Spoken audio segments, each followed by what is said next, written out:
ಕೇಳುಗರಿಗೆ ನಮಸ್ಕಾರ. ಈಗ ಪಾತಾಳದಲ್ಲಿ ಪಾಪಚ್ಚಿ. ಕಳೆದ ವಾರ ಪಾಪಚ್ಚಿ ಅಕ್ಕನ ಜೊತೆ ಪುಸ್ತಕವನ್ನು ನೋಡುತ್ತಾ ಹಾಗೆಯೇ ನಿದ್ದೆ ಬಂದು ಒಂದು ಬಿಳಿಯ ಮೊಲ ತನ್ನ ಕನಸಿನಲ್ಲಿ ಕಾಣುತ್ತಾಳೆ. ಅದು ಕನಸು ಅಂತ ಅವಳಿಗೆ ಅನ್ಸಲ್ಲ. ಆ ಬಿಳಿಯ ಮೊಲ ಒಂದು ಬಿಲದಲ್ಲಿ ಧುಮುಕದಾಗ ಅವಳು ಅದನ್ನ ಹಿಂಬಾಲಿಸಿ ತಾನು ಧುಮುಕ್ತಾಳೆ. ಎಷ್ಟೋ ಹೊತ್ತು ಬೀಳ್ತಾನೆ ಇರ್ತಾಳೆ. ಆ ನಂತರ ಆ ಮೊಲ ಎಲ್ಲಿಗೆ ಹೋಯ್ತು ಅಂತ ಗೊತ್ತಾಗಲ್ಲ.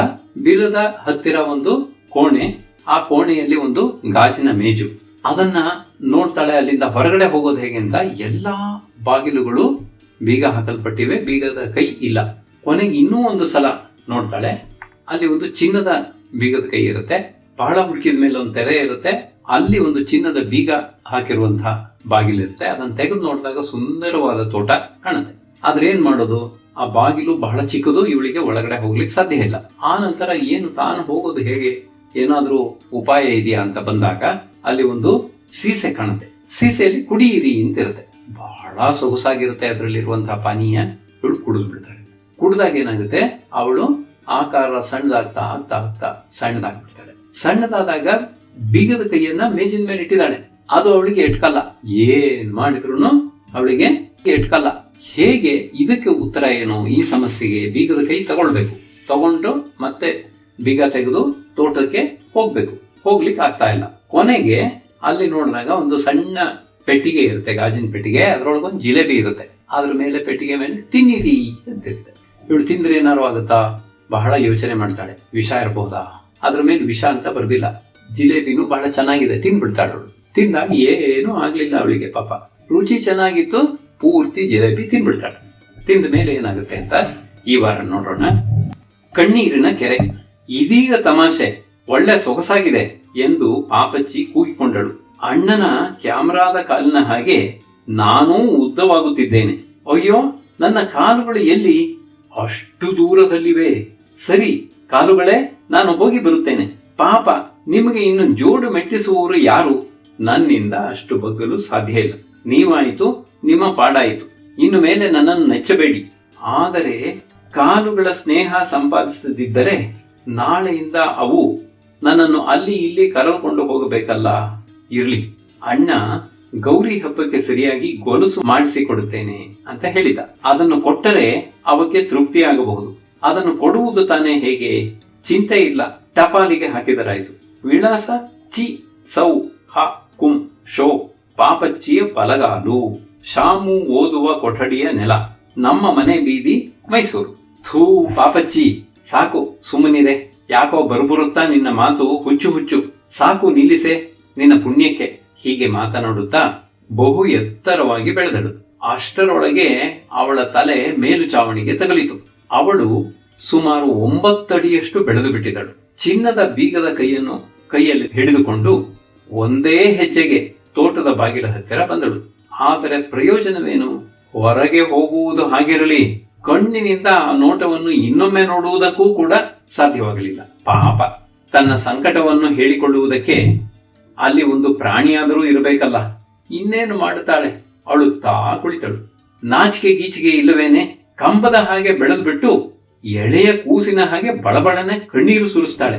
ಸಾಕು ನಿಲ್ಲಿಸೆ ಎಂದು ಎಷ್ಟು ಕೇಳಿಕೊಂಡರೂ ಪ್ರವಾಹ ಬತ್ತಲಿಲ್ಲ. ಕನ್ನಂಬಾಡಿಯ ಕಟ್ಟೆಯ ಕೆಳಬಾಗಿಲುಗಳನ್ನು ತೆರೆದ ಹಾಗೆ ಅವಳ ಸುತ್ತ ನೀರು 5-6 ಅಂಗುಲ ಆಳದ ಒಂದು ಕೆರೆಯ ಹಾಗಾಗಿ ಬಿಟ್ಟಿತ್ತು. ಯಾವುದನ್ನೂ ಗಣಿಸದೆ, ಯಾರಿಗೂ ಹೆದರದೆ ಪಾಪಚ್ಚಿ ಅಳುತ್ತಲೇ ಇದ್ದಳು. ಆಗ ಅವಳ ಹಿಂದುಗಡೆ ಹತ್ತಿರ ಬೇಗನೆ ಬರುತ್ತಿದ್ದ ಹೆಜ್ಜೆ ಸಪ್ಪುಳ ಕೇಳಿಸಿತು. ನಿಲ್ಲಿಸೆ ಮಾರಿ, ಯಾರೋ ಗಂಡಸರು ಬರುವ ಹಾಗಿದೆ ಎಂದು ಬೈದುಕೊಂಡು ಅಳುವನ್ನು ನಿಲ್ಲಿಸಿ ಕಣ್ಣೊರೆಸಿಕೊಂಡು ಹಿಂದಿರುಗಿ ನೋಡಿದಳು. ಬರುತ್ತಿದ್ದದ್ದು ಆ ಬಿಳಿಯ ಮೊಲ. ಕರಿಯ ಅಂಗಿ, ಸರಿಗೆ ರುಮಾಲು, ಕೈಯಲ್ಲಿ ಒಂದು ಬೆಳ್ಳಿಯ ನೆಸೆದ ಡಬ್ಬಿ ವಸ್ತ್ರ. ಹಿಂದಿನ ವೇಷ ಕೊಂಚ ಬದಲಾಯಿಸಿದ್ದರೂ ಅದೇ ಆತರ, ಅದೇ ಅವಸರ. ಅಯ್ಯೋ ದೇವರೇ, ಹೊತ್ತಾಗಿ ಹೋಯಿತು. ಅಮ್ಮ ಅವರು ಹೊಡೆದು ಕೆಡವಿ ಬಿಡ್ತಾರೆ. ಅಯ್ಯೋ, ಅದೇ ಗುಣಗು. ಪಾಪಚ್ಚಿಗೆ ಆಗಿನ ದುರವಸ್ಥೆಯಲ್ಲಿ ಯಾರ ಕಾಲಿಗಾದರೂ ಎರಗಿ ಅಲ್ಲಿಂದ ಪಾರಾಗಬೇಕು ಎನಿಸಿತು. ಆದ್ದರಿಂದ ಮೊಲದ ಅವಸರವನ್ನು ಗಣಿಸದೆ ಅವಳು ಅದರ ಹತ್ತಿರ ಸರಿದು ರೀ ಎಂದು ಕರೆದಳು. ಮೊಲಗಳ ಎದೆ ಎಷ್ಟು ಗಟ್ಟಿ ಎಂದು ನಿಮಗೆ ಗೊತ್ತಿರಬಹುದು. ಉತ್ತರ ಕುಮಾರನಿಗೆ ಎಷ್ಟು ಧೈರ್ಯ ಇತ್ತೋ ಅಷ್ಟೇ ಧೈರ್ಯ ಪ್ರತಿಯೊಂದು ಮೊಲಕ್ಕೂ ಇದೆ ಎಂದರೆ ಸುಳ್ಳಾಗಲಾರದು. ಪಾಪಚ್ಚಿ ಬಹಳ ತಾಳ್ಮೆಯಿಂದ ಅಂಜಿಕೆಯಿಂದ ರೀ ಎಂದು ಹೇಳಿದ್ದನ್ನು ಕೇಳಿದಾಗ ಮೊಲವು ಹೆದರಿ ನಡುಗುತ್ತಾ ನಸ್ಯದ ಡಬ್ಬಿಯನ್ನು ಕರವಸ್ತ್ರವನ್ನು ಕೆಳಗೆ ಕೆಡವಿ ಅಯ್ಯೋ ಅಪ್ಪ ಎಂದುಕೊಂಡು ಓಡಿ ಹೋಯಿತು. ಇನ್ನೇನು ಗತಿ? ಮೊಲದ ಕರವಸ್ತ್ರವನ್ನು ತೆಗೆದುಕೊಂಡು ಮುಖವನ್ನು ಒರೆಸಿಕೊಳ್ಳುತ್ತಾ ಎಂದಿನಂತೆ ತನಗೆ ತಾನೇ ಮಾತನಾಡಿಕೊಂಡು ಹೇಗೋ ಕಾಲವನ್ನು ನೂಕಿದಳು. ಮನಸ್ಸನ್ನು ಸಂತೈಸಲು ಪ್ರಯತ್ನಿಸಿದಳು. ಇವತ್ತು ಹಾಸಿಗೆಯಿಂದ ಎದ್ದೊಡನೆ ನಾನು ಯಾರ ಮುಖ ಕಂಡೆ? ನಿನ್ನೆ ರಾತ್ರಿ ಮಲಗಿಕೊಳ್ಳುವ ತನಕ ನಾನು ಪಾಪಚ್ಚಿ ಆಗಿದ್ದೆ. ಆದರೆ ಬೆಳಗಿನಿಂದ ಇನ್ನು ಯಾವ ಹುಡುಗಿಯೋ ಆಗಿಬಿಟ್ಟಿದ್ದೇನೆಂದು ತೋರುತ್ತೆ. ಯಾರಾಗಿ ಬಿಟ್ಟೆ? ತನ್ನ ವಯಸ್ಸಿನ ಇತರ ಹುಡುಗಿಯರ ಹೆಸರುಗಳನ್ನೆಲ್ಲವನ್ನೂ ಒಂದೊಂದಾಗಿ ನೆನಪಿಗೆ ತಂದುಕೊಂಡು ನಾನು ಸರಸುವೆ ಇರಲಾರದು. ಶಾರದಾನೆ? ಇಲ್ಲ, ಅವಳ ಹಾಗೆ ಸೊಟ್ಟು ಮೂತಿ ನನಗೆಲ್ಲಿದೆ. ಕಮಲುವೆ? ಥೂ, ಅವಳಿಗೆ ನನಗಿರೋ ಹಾಗೆ ಹಸಿರು ರೇಷ್ಮೆಯ ಲಂಗವೇ ಇಲ್ಲ. ಇನ್ಯಾರು? ಪಂಕಜಾನೆ ಇರಬಹುದೋ ಏನೋ, ಆದರೆ ಅವಳಿಗೆ ನನ್ನಷ್ಟು ಬೇಗ ಓದುವುದಕ್ಕೆ ಬರುವುದಿಲ್ಲ. ನಾಗುವೆ? ಪಾಪ, ಅವಳಿಗೆ ಮನೆಯಲ್ಲಿ ನಮ್ಮ ಶಾಮುವಿನ ಹಾಗೆ ಯಾರೂ ಇಲ್ಲ. ಒಬ್ಬಳೇ ಒಬ್ಬಳು ಮನೆಯಲ್ಲಿ ಯಾವಾಗ್ಲೂ ಆಡುತ್ತಿರಬೇಕು. ಇಲ್ಲ, ನಾನು ನಾಗು ಅಲ್ಲ. ಅದೂ ಅಲ್ಲದೆ ಅವಳು ಅವಳು, ನಾನು ನಾನು ಅಲ್ಲವೇ? ನಾನು ಹೇಗೆ ಅವಳಾಗುವುದು? ಹಾಗಾದ್ರೆ ಈಗ ನಾನು ನಾನೇಯೋ ಇನ್ನು ಯಾರು ಅಲ್ಲವೋ? ಥು, ಇದನ್ನು ಗೊತ್ತು ಮಾಡುವುದು ಬಹಳ ಕಷ್ಟ. ಅಕ್ಕ ಇಲ್ಲಿ ಇದ್ದಿದ್ದರೆ ಕೇಳಿ ತಿಳಿದುಕೊಳ್ಳಬಹುದಿತ್ತು. ಶಾಮುವನ್ನು ಕೇಳಿದರೆ ಅವನು ನಿಜ ಹೇಳದೆ ಸುಮ್ಮನೆ ಗೇಲಿ ಮಾಡುತ್ತಾನೆ ಅಷ್ಟೆ. ಅಕ್ಕನೇ ಇರಬೇಕಾಯಿತು. ಬೇಡ, ಪರವಾಗಿಲ್ಲ, ಒಂದು ಉಪಾಯ ಇದೆ. ನನಗೆ ನಿನ್ನೆ ಸಾಯಂಕಾಲ ಬರುತ್ತಿದ್ದ ಪಾಠಗಳೆಲ್ಲವೂ ಅದೇ ರೀತಿಯಾಗಿ ಈಗ ಬಾಯಿಗೆ ಬಂದರೆ ನಾನು ಇನ್ನು ಪಾಪಚ್ಚಿಯೇ ಹೌದು. ಇಲ್ಲದೆ ಇದ್ದರೆ ನಾನು ಪಂಕಜ ಅಥವಾ ನಾಗು. ನೋಡೋಣ. 1 4 4, 2 4 5, 3 4 ಸಾಕು, 3 5 ಗಂಟು, 3 8 5. ಅಬ್ಬಬ್ಬ, ಹೀಗೆ 20ರ ಮಗ್ಗಿ ತನಕ ಹೇಳಿ ಮುಗಿಯುವುದು ಯಾವಾಗ? ಅದೂ ಅಲ್ಲದೆ ಮಗ್ಗಿಯಿಂದ ಪತ್ತೆ ಮಾಡುವುದಕ್ಕೆ ಆಗುವುದಿಲ್ಲ. ಅದು ಸಾಧಾರಣ ಎಲ್ರಿಗೂ ಸರಿಯಾಗೇ ಬರುತ್ತೆ. ಭೂ ವಿವರಣೆ ಹೇಳಿ ನೋಡೋಣ. ಬ್ರಹ್ಮಗಂಗಾ, ಗೋದಾನದಿ, ತುಂಗಕೃಷ್ಣ, ಸಾವೇರಿ. ಅಯ್ಯಯ್ಯೋ, ಒಂದೂ ಸರಿಯಾಗಿ ಬಾಯಿಗೆ ಬರುತ್ತಾ ಇಲ್ಲ. ನಾನು ಪಂಕಜಾನೇ ಆಗಿರ್ಬೇಕು. ಅದಿರಲಿ, ಪದ್ಯ ಅದು ತಪ್ಪೋ ಹಾಗಿಲ್ಲ. ಎಷ್ಟೋ ಸಲ ಹೇಳಿ ಹೇಳಿ ರೂಢಿಯಾಗಿದೆ. 1 3 ಚಕ್ಕಲಿ ಚೂರು, 5 2 ಊರಿಗೆ ಹೊರಡು, 4 8 ಅಜ್ಜಿಯ ಗಂಟು, 7 6 ಮೆಣಸಿನ ಸಾರು, 9 10 ಭತ್ತವ ಬಿತ್ತು. ಇದೇನಿದು? ಮೇಡಮ್ ಹೇಳಿಕೊಟ್ಟಿದ್ದರಲ್ಲಿ ಅಜ್ಜಿಯ ಸಮಾಚಾರವೇ ಇರಲಿಲ್ವಲ್ಲ. ಮೆಣಸಿನ ಸಾರು ಅನ್ನೋದು ಈಗ ಹೊಸದು. ಅಯ್ಯೋ, ನಾನು ಹೇಳಿದ್ದು ಶುದ್ಧ ತಪ್ಪು. ಸರಿ, ನಾನು ನಿಜವಾಗಿಯೂ ಪಂಕಜ. ಇನ್ನು ನಾನು ಹೋಗಿ ಅವರ ಮನೆಯಲ್ಲಿರಬೇಕಾಗುತ್ತೆ. ಅಲ್ಲಿ ಒಂದು ನಾಯಿಯನ್ನು ಬೇರೆ ಸಾಕುತ್ತಾರೆ. ನನ್ನನ್ನು ಕಂಡ್ರೆ ಅದು ಬೊಗಳಿಕೊಂಡು ಹಾರುತ್ತೆ. ಹಾಡಿನ ಮೇಷ್ಟ್ರು ಬೇರೆ ಹಗಲೂ ರಾತ್ರಿ ಪ್ರಾಣ ತೆಗೆಯುತ್ತಾರೆ. ಇಲ್ಲ, ನಾನು ಪಂಕಜ ಆಗಿ ಬಿಟ್ಟಿದ್ದರೆ ಖಂಡಿತ ಇಲ್ಲಿಂದ ಹೋಗುವುದೇ ಇಲ್ಲ. ಯಾರಾದರೂ ಬಂದು ಬಾ ಅಮ್ಮ ಅಂತ ಕರೆದರೆ ನಾನು ಯಾರು ಹೇಳಿ, ನನ್ನ ಹೆಸರೇನು ಅಂತ ಕೇಳುತ್ತೇನೆ. ಅವರು ಹೇಳುವ ಹೆಸರಿನ ಹುಡುಗಿ ಆಗಿರುವುದಕ್ಕೆ ನನಗೆ ಇಷ್ಟವಿದ್ದರೆ ಎದ್ದು ಅವರ ಜೊತೆಯಲ್ಲಿ ಹೊರಡುತ್ತೇನೆ. ಇಲ್ಲದಿದ್ದರೆ ತಿರುಗಿ ಪಾಪಚ್ಚಿ ಆಗುವ ತನಕ ಇಲ್ಲೇ ಕುಕ್ಕರಿಸುತ್ತೇನೆ ಅಷ್ಟೇ. ಯಾರು ಬೇಡ ಅನ್ನುವುದಕ್ಕೆ? ಯಾಕೆ ಯಾರು ಇನ್ನೂ ಬರುವುದಿಲ್ಲ? ಇಷ್ಟು ಹೊತ್ತಿಗೆ ಅಣ್ಣ ಮನೆಗೆ ಬಂದಿರಬೇಕು. ಪಾಪಚ್ಚಿ ಎಲ್ಲಿ ಅಂತ ಕೇಳಿರಬೇಕು. ಒಬ್ಬಳೇ ಇಲ್ಲಿ ಎಷ್ಟೊತ್ತು ಕುಳಿತಿರಬೇಕೋ. ಹೀಗೆ ಪಾಪಚ್ಚಿಯ ಪ್ರಲಾಪ ಬರುತ್ತಾ ಹೆಚ್ಚು ಬೆಳೆಯಿತು. ಕಂಗೆಟ್ಟಂತಾಯಿತು. ಅಳುತ್ತಿದ್ದ ಹಾಗೆಯೇ ಅವಳ ಕಣ್ಣಿಗೆ ಮೊಲದ ಬೆಳ್ಳಿ ನಸ್ಯದ ಡಬ್ಬಿ ಕಾಣಿಸಿತು. ಅದನ್ನೂ ಕೈಯಲ್ಲಿ ತೆಗೆದುಕೊಂಡಳು. ಬಹಳ ಚಿಕ್ಕ ಡಬ್ಬಿ, ಒಂದು ಬಾದಾಮಿಯಷ್ಟು ಇತ್ತು ಎನ್ನಬಹುದು. ಆದರೂ ಅದು ಪಾಪಚ್ಚಿಯ ಕೈ ಹಿಡಿತಕ್ಕೆ ಸರಿಯಾಗಿತ್ತು. ಇದೇನು, ನನ್ನ ಕೈ ಇಷ್ಟು ಚಿಕ್ಕದಾಗಿ ಹೋಯಿತೆ? ಓ, ನಾನು ಇನ್ನೊಂದು ಸಾರಿ ಕಿರಿದಾಗುತ್ತಿದ್ದೇನೆ ಎಂದುಕೊಳ್ಳುತ್ತಾ ತನಗೆ ಈಗ ಎಷ್ಟು ಎತ್ತರವೆಂದು ಗೊತ್ತು ಮಾಡಲು ಮೇಜಿನ ಬಳಿಗೆ ಬೇಗನೆ ನಡೆದಳು. ಹೌದು, ಸುಮಾರು 1 ಮೊಳ ಅಷ್ಟೇ. ಆದರೆ ಇನ್ನೂ ಕುಗ್ಗುತ್ತಲೇ ಇದ್ದಳು. ಹೀಗೆ ಕಿರಿದಾಗುತ್ತಾ ಕುಗ್ಗುತ್ತಾ ಕೊನೆಗೆ ಪಾಪಚ್ಚಿ ಎಂಬ ಹೆಸರೂ ಕೂಡ ಉಳಿಯುವುದೋ ಇಲ್ಲವೋ ಎಂದು ಅವಳಿಗೆ ಹೆದರಿಕೆ ಹತ್ತಿತು. ಈಗ ತನ್ನ ಆಕಾರ ಚಿಕ್ಕದಾಗಲು ಕಾರಣವೇನೆಂದು ಯೋಚಿಸಿದಳು. ಯಾವುದನ್ನು ತಿನ್ನಲಿಲ್ಲ, ಕುಡಿಯಲಿಲ್ಲ. ತಾನು ಉಪಯೋಗಿಸುತ್ತಿದ್ದ ಮೊಲದ ಕರವಸ್ತ್ರವೇ ಕಾರಣ ಇರಬಹುದೆಂದು ಊಹಿಸಿ ಬೇಗನೆ ಅದನ್ನು ದೂರ ಬಿಸಾಡಿದಳು. ದೇವರ ದಯೆಯಿಂದ ತಗ್ಗುವುದೂ ನಿಂತಿತು. ಅಬ್ಬಾ, ಉಳಿದುಕೊಂಡೆ ಎಂದು ಸಣ್ಣ ಬಾಗಿಲಿದ್ದಲ್ಲಿಗೆ ಪುಟ್ಟ ಪುಟ್ಟ ಹೆಜ್ಜೆಗಳನ್ನಿಡುತ್ತಾ ಓಡಿದಳು. ಆದರೆ ದಾರಿಯಲ್ಲಿ ಕಾಲು ಜಾರಿ ಅಲ್ಲಿದ್ದ ಒಂದು ಉಪ್ಪು ನೀರಿನ ಕೆರೆಯಲ್ಲಿ ಬಿದ್ದಳು. ಪಾಪ, ಕುತ್ತಿಗೆ ತನಕ ನೀರು. ದಾಟಿಕೊಂಡು ದಡ ಸೇರುವುದು ತುಂಬಾ ಕಷ್ಟವಾಗಿತ್ತು. ಮೊದಮೊದಲು ತಾನು ಬಿದ್ದಿರುವುದು ಸಮುದ್ರದಲ್ಲಿಯೇ ಇರಬೇಕೆಂದು ಪಾಪಚ್ಚಿ ತೀರ್ಮಾನಿಸಿದಳು. ಹಾಗಾದರೆ ನನಗೆ ಭಯವೇ ಇಲ್ಲ, ಇಲ್ಲಿ ಹತ್ತಿರವೇ ರೈಲು ಸ್ಟೇಷನ್ ಇರುತ್ತೆ, ರೈಲು ಹತ್ತಿ ಮನೆಗೆ ಹೋಗಬಹುದು ಎಂದು ಸಮಾಧಾನ ಪಟ್ಟಳು. ಏಕೆಂದರೆ 2 ವರ್ಷಗಳ ಹಿಂದೆ ಅವಳ ಮನೆಯವರೆಲ್ಲರೂ ಸೇತು ಯಾತ್ರೆಗೆ ಹೋಗಿದ್ದರು. ಪಾಪಚ್ಚಿ ಸಮುದ್ರವನ್ನು ನೋಡಿದ್ದು ಅದೇ ಮೊದಲು. ಸೇತು ಸ್ನಾನವಾದ ಕೂಡಲೇ ಅವರು ರೈಲು ಹತ್ತಿ ಮನೆಯ ಕಡೆ ಹೊರಟಿದ್ದರು. ಆದ್ದರಿಂದ ಸಮುದ್ರವೆಂದರೆ ಉಪ್ಪು ನೀರು, ಜನರ ಗದ್ದಲ, ರೈಲು ಸ್ಟೇಷನ್ ಇವೆಲ್ಲ ಒಟ್ಟು ಸೇರಿರುವ ಜಾಗವೆಂದು ಅವಳು ತಿಳಿದುಕೊಂಡಿದ್ದಳು. ಆದರೆ ತಾನು 9 ಅಡಿ ಎತ್ತರದ ದೊಡ್ಡ ಹೆಂಗಸಾಗಿದ್ದಾಗ ಅತ್ತ ಕಣ್ಣೀರಿನ ಕೆರೆ ಅದು ಎಂದು ಪಾಪಚ್ಚಿಗೆ ಒಡನೆಯೇ ಗೊತ್ತಾಯಿತು. ನಾನು ಇಷ್ಟು ಆಳ ಅಳಬಾರದಾಗಿತ್ತು. ಕಣ್ಣ ನೀರಲ್ಲಿ ಮುಳುಗಿ ತೇಲಿದ ರಹಿತ ರಾಜರ ಸತಿಯರು ಎಂದು ಶಾಮು ಓದುತ್ತಿದ್ದ. ಅದರ ಹಾಗೆ ಈಗ ನನ್ನ ಕಣ್ಣೀರಲ್ಲಿ ನಾನೇ ಮುಳುಗುವ ಹಾಗಾಗಿದೆ. ಆಗ ಅದು ಹೇಗೆ ಸಾಧ್ಯ ಎಂದು ಶಾಮು ಅಣ್ಣನನ್ನು ಕಾಡುತ್ತಿದ್ದ. ನಾನು ಹೋಗಿ ಅವನಿಗೆ ಇದನ್ನು ಹೇಳಿದರೂ ಸುಳ್ಳು ಎಂದು ಬಿಡುತ್ತಾನೆ. ತನಗೇ ಎಲ್ಲ ತಿಳಿದಿರುವ ಹಾಗೆ ಎಂದು ಹೇಳಿಕೊಳ್ಳುತ್ತಾ ಪಾಪಚ್ಚಿ ಆ ಕೆರೆಯ ಅಂಚಿನವರೆಗೂ ಬಂದಳು. ಆಗ ಅದೇ ಕೆರೆಯಲ್ಲಿ ಕೊಂಚ ದೂರದಲ್ಲೇ ಯಾರೋ ಕೈಕಾಲು ಬಡಿಯುವ ಸದ್ದಾಯಿತು. ಒಂದು ಬಿಳಿಯ ಕರಡಿಯ ಹಾಗೆ ಕಾಣಿಸಿತು. ಪಾಪಚ್ಚಿಗೆ ದಿಗಿಲಾಯಿತು.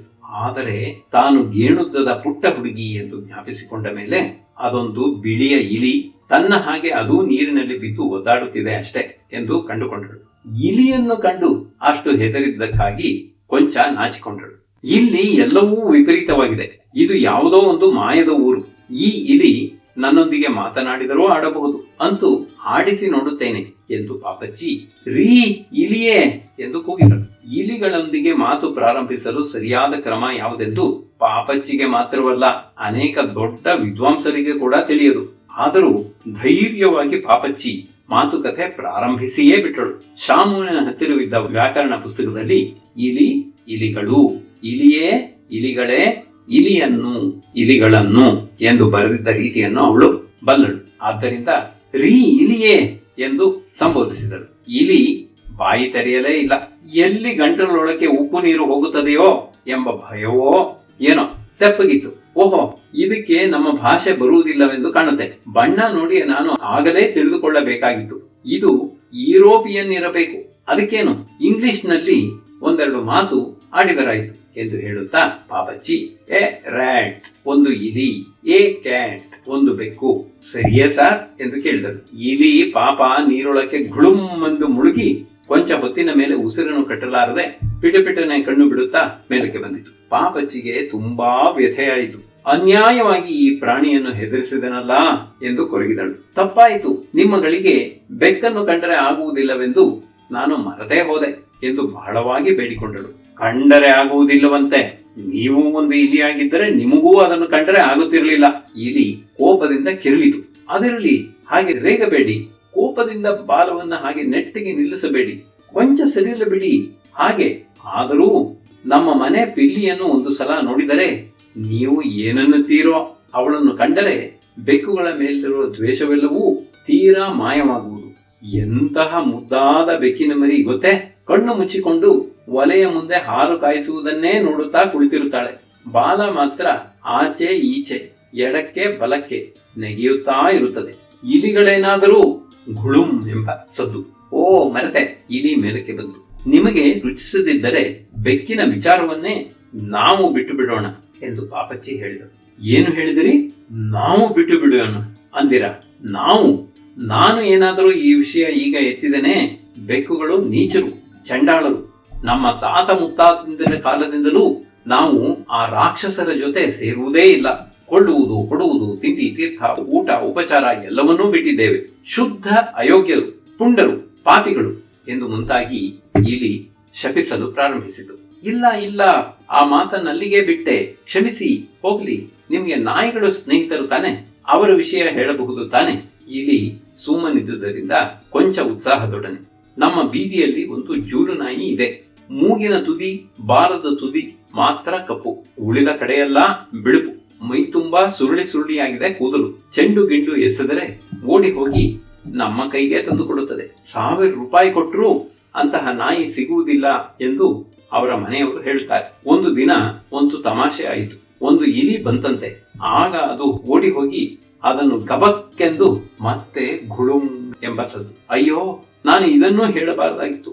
ಎಷ್ಟು ಬೆದರಿಕೊಂಡಿತೋ ಪಾಪ, ಇನ್ನೂ ಮೇಲಕ್ಕೆ ಬರಲೇ ಇಲ್ಲವಲ್ಲ, ಆಗೋ ಬಂತು ಎಂದು ಹೇಳುತ್ತಾ ಅತ್ತ ಕಡೆ ತಿರುಗಿ ನೋಡಿದಳು. ಇಲಿ ಬೇಗ ಬೇಗ ಈಜುತ್ತಾ ದೂರ ಸರಿಯುತ್ತಿತ್ತು. ಪಾಪಚ್ಚಿ ಅದರ ಹಿಂದೆ ಹೋಗಿ ಸಮಾಧಾನ ಪಡಿಸಿದಳು. ಅದರ ಪ್ರೀತಿ ವಿಶ್ವಾಸಗಳನ್ನು ಮತ್ತೆ ಸಂಪಾದಿಸಿದಳು.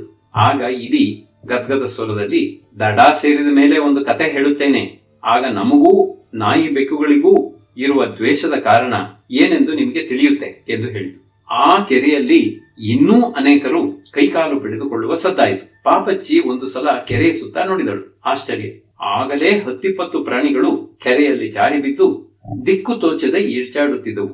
ಹೆಂಟೆ ಗೊತ್ತಾ, ಗಿಳಿ, ಹದ್ದಿನ ಮರಿ, ಕಾಜಾಣ, ಅಳಿಲು, ಹಾವುರಾಣಿ, ಜಿರಳೆ, ಪಾರಿವಾಳ, ಕೋಳಿ, ಗೂಬೆ, ಹೀಗೆ ಯಾವ್ಯಾವುದೋ ಪ್ರಾಣಿಗಳು.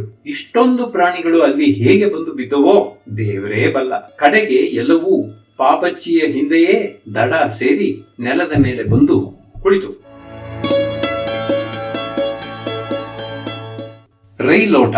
ಕೆರೆಯ ದಡದಲ್ಲಿ ಅರ್ಧ ವೃತ್ತಾಕಾರವಾಗಿ ಕುಳಿತಿದ್ದ ಆ ಪ್ರಾಣಿ ಪರಿಷತ್ತು ನೋಡುವುದಕ್ಕೆ ಬಹು ವಿಚಿತ್ರವಾಗಿತ್ತು. ಅದನ್ನು ಕಂಡರೆ ಎಂಥ ಅಳುಮುಖದವನಾದರೂ ನಗದಿರಲಾರ.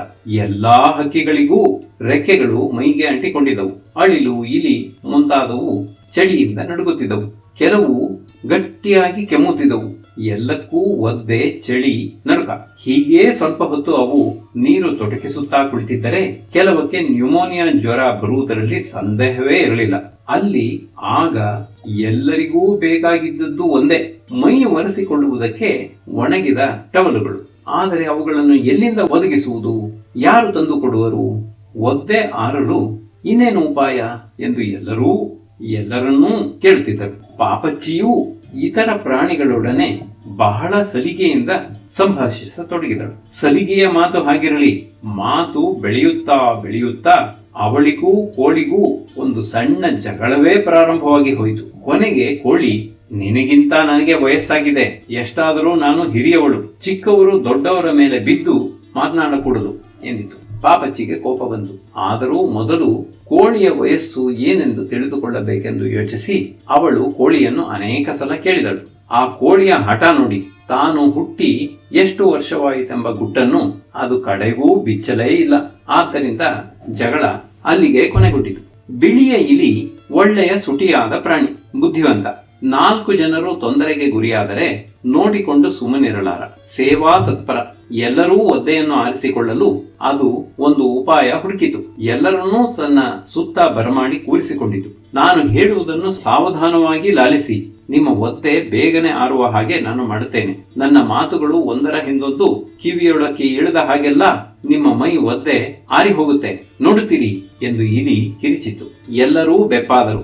ಇಲಿಯ ಉಪಾಯ ಏನಿರಬಹುದೆಂದು ಎಲ್ಲರೂ ಕುತೂಹಲದಿಂದ ಎದುರು ನೋಡಿದರು. ಸಂಗೀತಗಾರರಂತೆ ಇಲಿಯೂ ತನ್ನ ಗಂಟಲನ್ನು ಸರಿಪಡಿಸಿಕೊಂಡು, ಎಲ್ಲರೂ ಸಿದ್ಧವಾಗಿದ್ದೀರೋ? ಹಾಗಾದರೆ ಕೇಳಿ ಎಂದು ಪ್ರಾರಂಭಿಸಿತು. ಕೊಂಚ ಒಣ ವೇದಾಂತ ಹೇಳುತ್ತೇನೆ. ಅದನ್ನು ಕೇಳುತ್ತಾ ಕುಳಿತರೆ ನಿಮ್ಮ ರೆಕ್ಕೆಗಳು ಒಣಗುತ್ತವೆ. ದಯವಿಟ್ಟು ಯಾರೂ ನಡುವೆ ಮಾತನಾಡಬೇಡಿ. ಚೇತನಾತ್ಮಕವಾದ ಪಂಚಭೂತಗಳಿಂದ ಸೃಷ್ಟಿಸಲ್ಪಟ್ಟಿರುವ ಈ ಪ್ರಪಂಚಕ್ಕೆ ಚೈತನ್ಯ ಸ್ವರೂಪನಾದ ಪರಮಾತ್ಮನೇ ಮೂಲಾಧಾರನು. ಚೈತನ್ಯವೆಂಬುದು ಅನಾದಿ ನಿತ್ಯ, ಸ್ವಯಂ ಜ್ಯೋತಿ ಮತ್ತು ಅಖಂಡ. ಅದರಲ್ಲಿ ಜ್ಞಾನಜ್ಞೇಯಾತ್ಮಕವಾದ ಪ್ರಪಂಚವೂ ಇರಲಿ. ಇದಕ್ಕಿಂತ ಶುಷ್ಕವಾದದ್ದು ಇನ್ನೊಂದು ನೆನಪಿಗೆ ಬಂತು. ಅದನ್ನು ಕೇಳಿದರೆ ನಮ್ಮ ಕಾರ್ಯವು ಬೇಗ ಕೈಗೂಡುವುದು. ಸದ್ದು ಮಾಡಬೇಡಿರಿ. ನಮ್ಮ ದೇಶವು ಉತ್ತರ ಅಕ್ಷಾಂಶ 12ರಿಂದ 15 ಡಿಗ್ರಿಗಳವರೆಗೂ ಪ್ರಸರಿಸಿದೆ. ಸಮಭಾಜಕ ವೃತ್ತಕ್ಕೂ ಸಂಕ್ರಾಂತಿ ವೃತ್ತಕ್ಕೂ ಮಧ್ಯೆ ಇರುವ ಪ್ರದೇಶಗಳಲ್ಲಿ ಅಹೋರಾತ್ರಿಗಳ ವ್ಯತ್ಯಾಸ ಕಡಿಮೆ. ಮೇಷ ಸಂಕ್ರಮಣ ಕಾಲದಲ್ಲಿ ಸಮಭಾಜಕ ವೃತ್ತದಲ್ಲಿ ಸೂರ್ಯನು ನೆಟ್ಟಗೆ ನೆತ್ತಿಯ ಮೇಲೆ ಕಾಣುವನಷ್ಟೇ. ಆಗ ನಮ್ಮ ಸೀಮೆಯಲ್ಲಿ ಕೊಂಚ ಓರೆಯಾಗಿ ದಕ್ಷಿಣಕ್ಕೆ ಕಾಣುವನು. ಮುಂದೆ ಆಗ ಗಿಳಿ ಬೇಸರಿಕೆಯಿಂದ ಆಕಳಿಸುತ್ತಾ, ಸಾಕಪ್ಪ ಸಾಕು ಎಂದು ಹೇಳಿತು. ಗಿಳಿಗೆ ಕೋಪ ಬಂತು. ಆದರೂ ಜಾಣತನದಿಂದ ಗಿಳಿ ಹೇಳಿದ್ದನ್ನು ಕೇಳದೆ ಇದ್ದ ಹಾಗೆ ನಟಿಸಿ, ಯಾರೋ ಮಾತನಾಡೇ ಹಾಗಿತ್ತು, ನೀವೋ ಎಂದು ಗಿಳಿಯ ಕಡೆ ತಿರುಗಿತು. ಎಲ್ಲರೂ ಆ ಕಡೆ ತಿರುಗಿದರು. ಗಿಳಿಯ ಮುಖ ಚಿಕ್ಕದಾಯಿತು. ಆದರೂ ನಾನಲ್ಲ ಸರ್ ಎಂದು ಸುಳ್ಳು ಹೊಡೆಯಿತು. ಅಲ್ಲವೋ, ಕ್ಷಮಿಸಿ. ಮುಂದೆ ದಿನೇ ದಿನೇ ಸೂರ್ಯನು ಹುಚ್ಚನಾಗುತ್ತಾ ಜೂನ್ 21ರಲ್ಲಿ ಅಂದರೆ ಕರ್ಕಾಟಕ ಸಂಕ್ರಮಣದಲ್ಲಿ ಅಹಸ್ಸು ಪರಮಾವಧಿಯನ್ನು ಹೊಂದುವುದು. ಪ್ರಾಣಿಗಳಿಗೆಲ್ಲ ಪೂರಾ ಬೇಜಾರು, ಕೋಪ. ನಮ್ಮ ಶಾಂತತೆಯೂ ಪರಮಾವಧಿಯನ್ನು ಹೊಂದಿಬಿಟ್ಟಿದೆ ಎಂದು ಕೋಳಿ ಕೂಗಿಯೇ ಬಿಟ್ಟಿತು. ಹಾಗಾದರೆ ನಾನೊಂದು ಉಪಾಯ ಹೇಳುತ್ತೇನೆ, ಮಾತಿನಿಂದ ಮೈ ಒದ್ದೆ ಹೋಗುವುದೇ ಇಲ್ಲ ಎಂದು ಹೆಂಟೆಗುದ್ದ ಮುಖವನ್ನು ಕೆಂಪಗೆ ಮಾಡಿಕೊಳ್ಳುತ್ತಾ ಹೇಳಿತು. ಏನದು, ಹೇಳಿ, ಮಾಡೋಣ ಎಂದು ಎಲ್ಲರೂ ಏಕಕಂಠವಾಗಿ ಕೇಳಿಕೊಂಡರು. ಅದಕ್ಕೆ ಅದು ಅದರ ಹೆಸರು ರೈಲೋಟ ಎಂದು ಹೇಳಿ ಸುಮ್ಮನಾಯಿತು. ಹಾಗೆಂದರೇನು ಎಂದು ಯಾರಾದರೂ ಕೇಳಲಿ, ಕೇಳಿದ ಮೇಲೆ ವಿವರಿಸಿದರಾಯಿತು. ಈಗಲೇ ಕೇಳಬೇಕು ಎಂದು ಅದರ ಜಂಬ. ಅದಕ್ಕೆ ತಕ್ಕ ಶಾಸ್ತಿಯಾಗಲೆಂದು ಎಲ್ಲರೂ ಕೊಂಚ ಹೊತ್ತು ಸುಮ್ಮನಿದ್ದರು. ಯಾರೂ ಕೇಳದಿದ್ದರೆ ಏನ್ ಗತಿ ಎಂದು ಹೆಂಟೆಗುದ್ದಕ್ಕೆ ದಿಗಿಲು ಹತ್ತಿತು. ಎಲ್ಲರೂ ಒಬ್ಬರ ಮುಖವನ್ನೊಬ್ಬರು ನೋಡುತ್ತಾ ನಗುತ್ತಿದ್ದರು. ಕಡೆಗೆ ಪಾಪಚ್ಚಿಗೆ ಅದರ ಅವಸ್ಥೆಯನ್ನು ಕಂಡು ಕನಿಕರವಾಯಿತು. ರೈಲೋಟ ಎಂದರೆ ಏನು ಎಂದು ಅವಳು ಗಂಭೀರ ಸ್ವರದಲ್ಲಿ ಕೇಳಿದಳು. ಹೆಂಟೆಗುದ್ದ ತಕ್ಷಣವೇ ಎದ್ದು, ವಿವರಿಸುವುದಕ್ಕಿಂತ ಓಡಿಸಿಯೇ ತೋರಿಸುತ್ತೇನೆ ಬನ್ನಿ ಎಂದು ಹೇಳಿತು.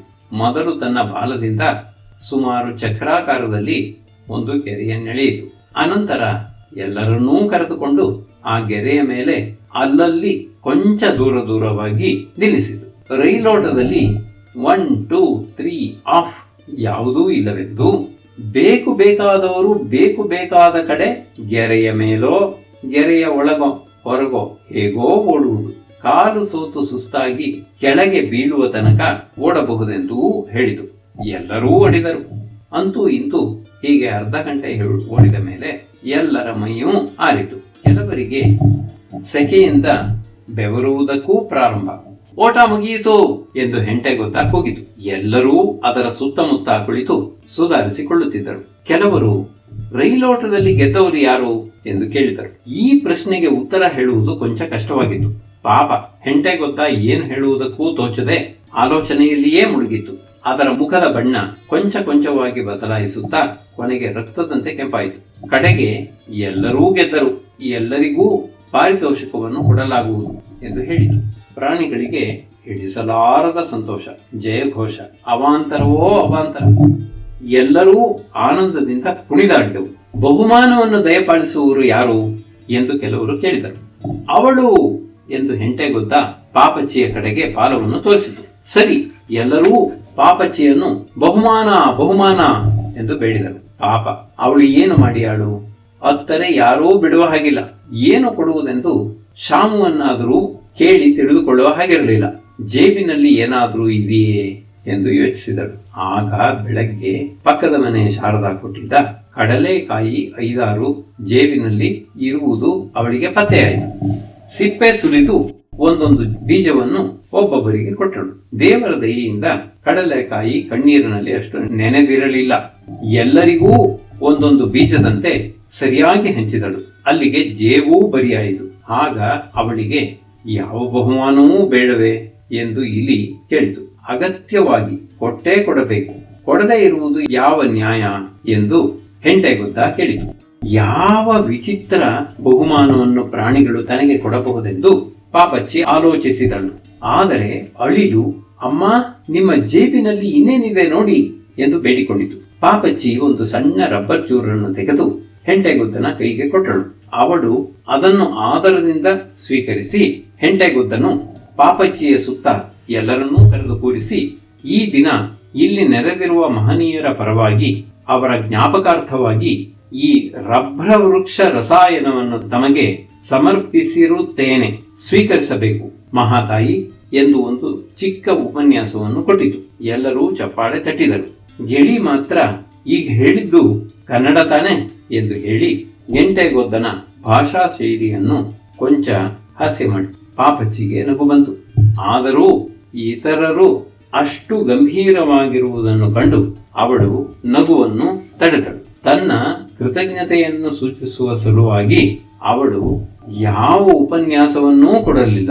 ಸುಮ್ಮನೆ ಕೈಜೋಡಿಸಿ ಸಭೆಗೆ ವಂದನೆಯನ್ನು ಅರ್ಪಿಸಿ ಬಹುಮಾನವನ್ನು ಮತ್ತೆ ಜೇಬಿನಲ್ಲಿ ಇರಿಸಿದಳು ಅಷ್ಟೆ. ಅನಂತರ ಎಲ್ಲರೂ ಕಡಲೆಕಾಯಿ ಬೀಜವನ್ನು ತಿಂದರು. ಕೆಲವರಿಗೆ ಅದರ ರುಚಿ ಗೊತ್ತಾಗುವಷ್ಟರಲ್ಲಿಯೇ ಬೀಜ ಒಳಕ್ಕೆ ಹೋಗಿಬಿಟ್ಟಿತಂತೆ. ಹಲ್ಲಿ ಮರಿಗೆ ಒಂದು ಅನಾಹುತವೇ ಆಯಿತು. ಬೀಜ ಗಂಟಲಲ್ಲಿ ಸಿಕ್ಕಿಕೊಂಡಿತು. ಏನು ಮಾಡುವುದು? ಪ್ರಾಣಕ್ಕೆ ಬಂತು. ಆದರೆ ಗಿಳಿ ಬಹಳ ಬುದ್ಧಿವಂತಿಕೆಯಿಂದ ಅದರ ಕುತ್ತಿಗೆಗೆ ಸರಿಯಾಗಿ ಒಂದು ಪೆಟ್ಟು ಕೊಟ್ಟು ಕಡಲೆಕಾಯಿ ಬೀಜವನ್ನು ಒಳಕ್ಕೆ ನೂಕಿತು. ಇಲ್ಲದಿದ್ದರೆ ಅದರ ಗತಿ ಏನಾಗುತ್ತಿತ್ತೋ ಶಿವನೇ ಬಲ್ಲ.